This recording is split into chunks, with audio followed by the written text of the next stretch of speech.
Des forces armées de la République démocratique du Congo, le président de la République, vu la Constitution telle que modifiée par la loi numéro 11/002 du 20 janvier 2011 portant révision de certains articles de la Constitution de la République démocratique du Congo du 18 février 2006, spécialement en ses articles 69, 79, 81, 83, alinéa 1er, 189 et 191. Vu la loi organique numéro 11/012 du 11 août 2011 portant organisation et fonctionnement des forces armées, spécialement en son article 9. Vu la loi organique numéro 12/001 du 27 juin 2012 portant organisation, composition, attribution et fonctionnement du Conseil supérieur de la défense, spécialement en son article 3.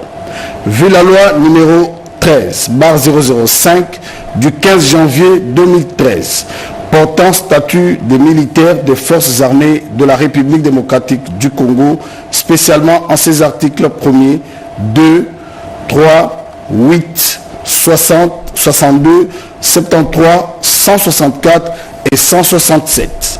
Vu l'ordonnance numéro 10/047 du 23 juin 2010, instituant le port des grades et insignes distinctifs au sein des forces armées de la République démocratique du Congo, spécialement en ses articles 1, 2 et 3.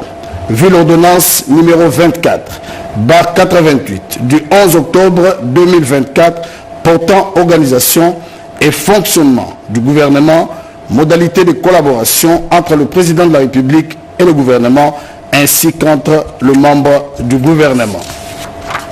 Vu l'ordonnance numéro 22/003 du 7 janvier 2022 fixant les attributions des ministères, vu l'ordonnance 24/022 du 1er avril 2024 portant nomination d'un Premier ministre, vu l'ordonnance numéro 24/039 du 28 mai 2024 portant nomination des vice-premiers ministres, des ministres d'État, des ministres délégués et de vice-ministres, vu la nécessité et l'urgence, sur proposition du gouvernement, les conseils supérieurs de la défense entendus ordonnent.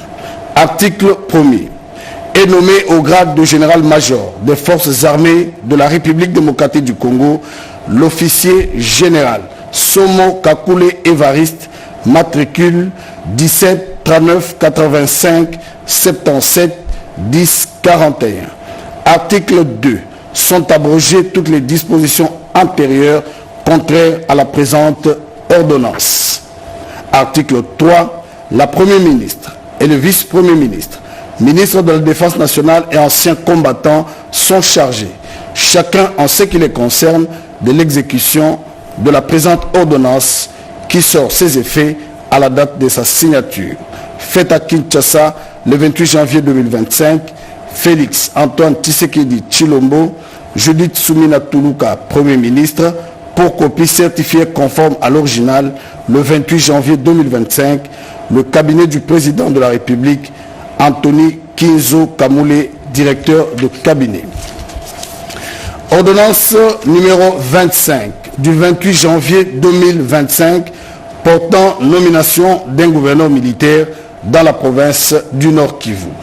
Le président de la République, vu la Constitution telle que modifiée par la loi numéro 11/002 du 20 janvier 2011 portant révision de certains articles de la Constitution de la République démocratique du Congo du 18 février 2006, spécialement en ses articles 61, 69, 79, 85, 144, 145 et 198, alinéa 1er. Vu la loi organique numéro 11/012 du 11 août 2011 portant organisation et fonctionnement des forces armées, spécialement en ses articles 5, 9 et 124, vu la loi numéro 08/012 du 31 juillet 2008, tel que modifié et complété ce jour, portant principes fondamentaux relatifs à la libre administration des provinces, spécialement en ses articles 2, 3, alinéa 2, 4 et 22. Vu la loi numéro 13, barre 005 du 15 janvier 2013, portant statut du militaire de forces armées de la République démocratique du Congo, spécialement en ses articles 3, 5, 10, 16, 17 et 89, alinéa 1er. Vu l'ordonnance numéro 24, barre 88, du 11 octobre 2024, portant organisation et fonctionnement du gouvernement, modalités de collaboration entre le président de la République et le gouvernement, ainsi qu'entre les membres du gouvernement. Vu l'ordonnance numéro 21, barre 015, du 3 mai 2021, portant proclamation de l'état de siège sur une partie du territoire de la République démocratique du Congo, spécialement en ses articles 1er, 2 et 4. Vu l'ordonnance numéro 21, barre 016, du 3 mai 2021, portant mesure d'application de l'état de siège sur une partie du territoire de la République démocratique du Congo, spécialement en ses articles 1er, 2, 3, 4 et 5. Vu l'ordonnance 24, barre 022, du 1er avril 2024, portant nomination d'un Premier ministre. Vu l'ordonnance numéro 24, barre 039, du 28 mai 2024, portant nomination des vice-premiers ministres, des ministres d'État, des ministres délégués et de vice-ministres. Vu la nécessité et l'urgence, sur proposition du gouvernement, le Conseil supérieur de la défense entendu ordonne, article 1er, est nommé gouverneur militaire de la province du Nord Kivu, le général-major Somo Kakule Évariste, matricule 17 39 85 77 10 41. Article 2, sont abrogées toutes les dispositions antérieures contraires à la présente ordonnance. Article 3, la première ministre, le vice-premier ministre, ministre de l'Intérieur, Sécurité et décentralisation et affaires coutumières, ainsi que le vice-premier ministre, ministre de la Défense nationale et anciens combattants sont chargés, chacun en ce qui les concerne, de l'exécution de la présente ordonnance qui sort ses effets à la date de sa signature. Faite à Kinshasa le 28 janvier 2025, Félix Antoine Tshisekedi Tshilombo, Judith Suminwa Tuluka, Premier ministre, pour copie certifiée conforme à l'original le 28 janvier 2025, le cabinet du président de la République, Anthony Kinzo Kamoulé, directeur de derrière. Et il y a ce qu'aujourd'hui le gouvernement congolais appelle le poison rwandais. C'est tout ce qu'il y a comme désinformation. C'est tout ce qu'il y a comme des photos montées, des images ramassées par-ci, par-là. À Goma, il n'y a pas les courants. À Goma, il n'y a pas l'Internet. Mais d'où viennent ces images que vous nous montrez? Viennent d'où? C'est la question que nous nous posons. Nous savons comment les choses se font. Et ça ne va pas nous décourager. Nous appelons nos militaires d'être tranquilles, d'être déterminés. Cette fois-ci, on va en finir avec Paul Kagame. Cette fois-ci, on va mettre fin à tout ce qui a eu comme bêtises. Pas de négociations. Nous savons tous que la pression à l'est du pays, c'est pour pousser le président de la République à négocier avec les rebelles. Ça ne passera pas. Ça, nous disons pratiquement non. Paul Kagame, tu as échoué. Tu as beaucoup blagué.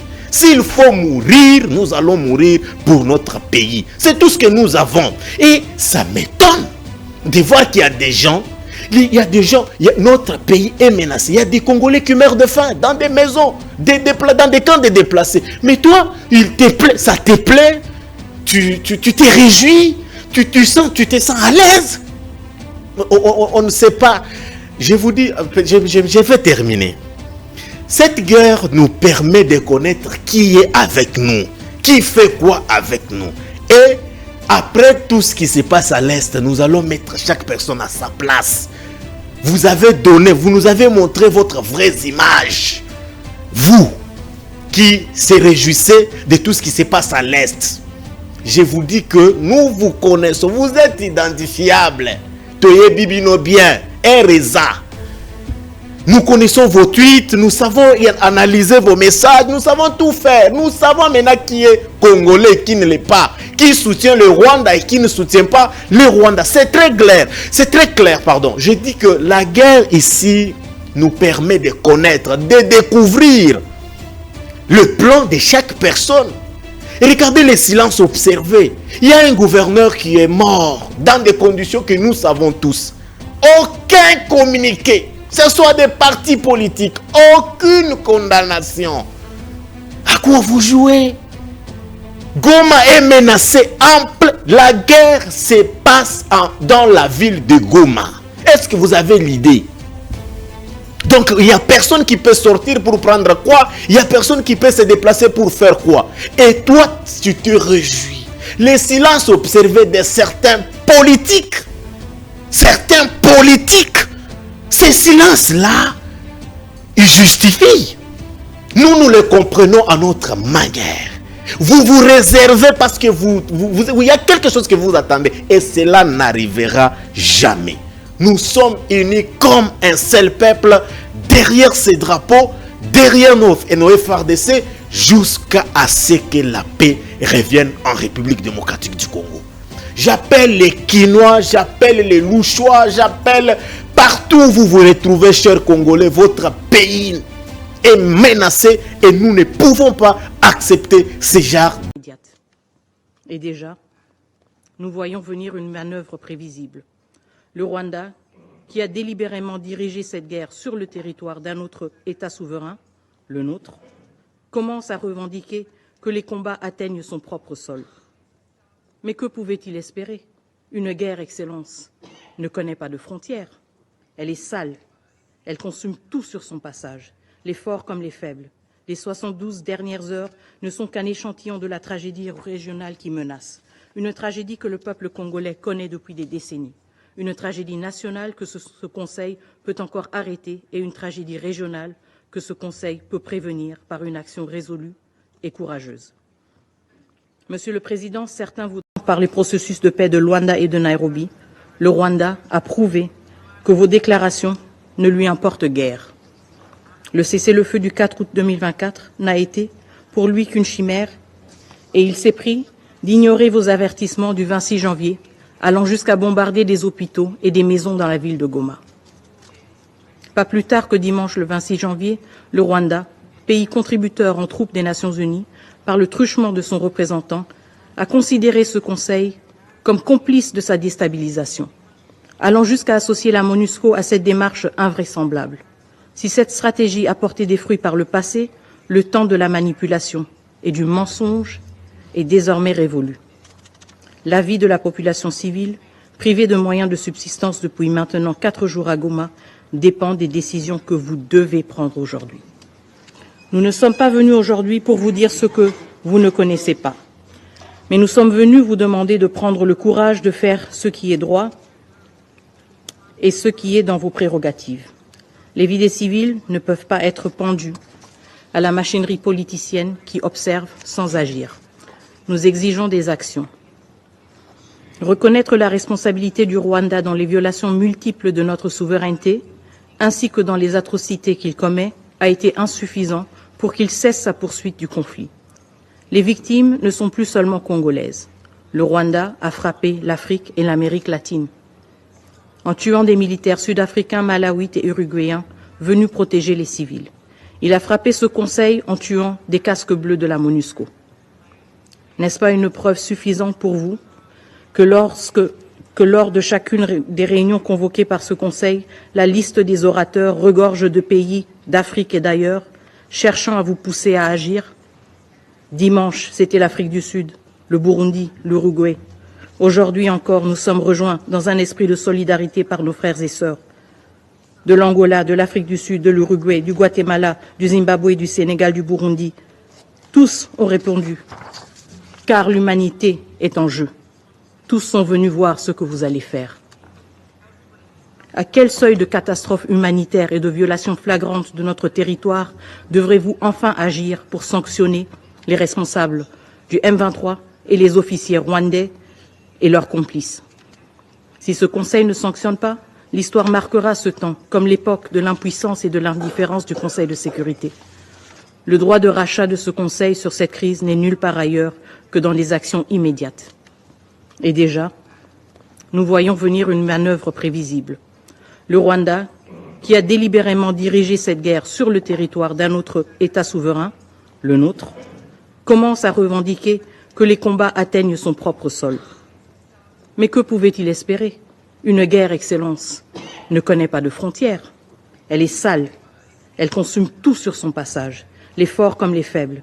Les 72 dernières heures ne sont qu'un échantillon de la tragédie régionale qui menace. Une tragédie que le peuple congolais connaît depuis des décennies. Une tragédie nationale que ce Conseil peut encore arrêter et une tragédie régionale que ce Conseil peut prévenir par une action résolue et courageuse. Monsieur le Président, certains voudraient faire croire que l'inaction est une solution africaine. Nous sommes un pays africain sous attaque. Mais cette attaque dépasse nos frontières. Elle est une attaque contre le multilatéralisme, contre les principes même des Nations Unies, contre chacun de nous.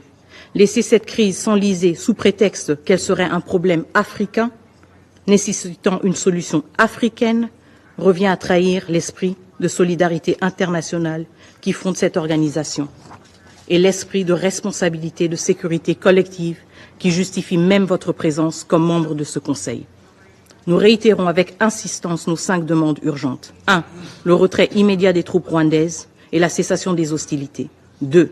La mise en place de sanctions ciblées contre la chaîne de commandement des RDF et les décideurs politiques rwandais. 3. L'imposition d'un embargo sur les ressources naturelles déclarées comme rwandaises, en particulier le coltan et l'or.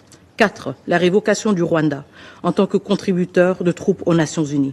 On ne peut être à la fois agresseur et prétendre jouer un rôle dans la promotion de la paix. 5. La transparence totale sur les transferts d'armes au Rwanda. Ces transferts doivent être arrêtés immédiatement pour empêcher qu'ils continuent à alimenter la violence et l'instabilité. Monsieur le Président, nous sommes ici parce que c'est ici que le monde doit gérer ses défis. C'est ici, si ce Conseil échoue, la rue va s'en charger. Comme vous le savez très bien, la rue n'a pas d'ordre, ni de tempérament. Il y a 48 heures, devant ce Conseil de sécurité, nous avons une nouvelle fois attiré votre attention sur la déclaration de guerre du Rwanda contre mon pays. Une balle qui frappe dans le cœur ne saurait laisser le reste du corps indifférent. La République démocratique du Congo est en guerre et face à cette agression, l'inaction collective semble malheureusement embraser cette situation jusque dans sa capitale. Je réitère ainsi, encore une fois, que le gouvernement de la République démocratique du Congo condamne avec fermeté toute attaque contre les missions diplomatiques accréditées en République démocratique du Congo. Cependant, l'indifférence n'est plus une option. Ce Conseil ne devrait se permettre de rester passif, car chaque jour sans réponse concrète fait grandir le prix du silence. Le moment est venu pour ce Conseil de démontrer son courage et son engagement. L'histoire retiendra vos choix. Que cette Assemblée soit le rempart de la justice et de la dignité humaine. Je vous remercie.